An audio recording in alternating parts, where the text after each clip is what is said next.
தமிழக அரசியல்ல இப்போ ஒரு புதிய சர்ச்சை கிளம்பி இருக்கு.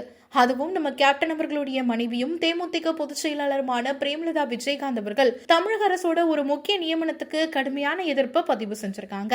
விஜய் அவர்களுடைய முக்கிய படமான ஜனநாயகன் படத்தை தயாரித்த தயாரிப்பாளரை தமிழக அரசு தங்களோட சிறப்பு பிரதிநிதியா நியமிச்சிருக்காங்க. இந்த நியமனம் வெளியானதுல இருந்து அரசியல் வட்டாரங்கள்ல பல விவாதங்கள் போயிட்டு இருக்கு. இந்த நிலையில தான் தேமுதிக பொதுச் செயலாளரான பிரேமலதா விஜயகாந்த் அவர்கள் இந்த முடிவுக்கு தன்னோட பலத்த எதிர்ப்பை காட்டியிருக்காங்க. கேப்டனோட பேரையோ அல்லது அவரோட சினிமா அடையாளங்களையோ வச்சு அரசியல் ஆதாயம் தேட பாக்குறாங்களோ அப்படிங்கிற கோணத்துல இவங்களுடைய கண்டனம் அமைஞ்சிருக்கு. யாரும் கேப்டன் பெயரை தவறா பயன்படுத்தக்கூடாது, அது போல தங்களுக்கு சாதகமா மாற்றிக்கொள்ள கூடாது அப்படிங்கறதுல பிரேமலதா அவர்கள் ரொம்பவே உறுதியா இருக்காங்க.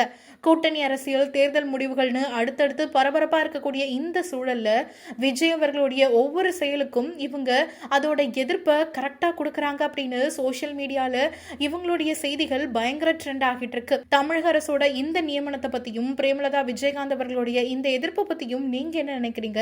உங்களோட கருத்துக்களை கீழே கமெண்ட்ஸ்ல சொல்லுங்க.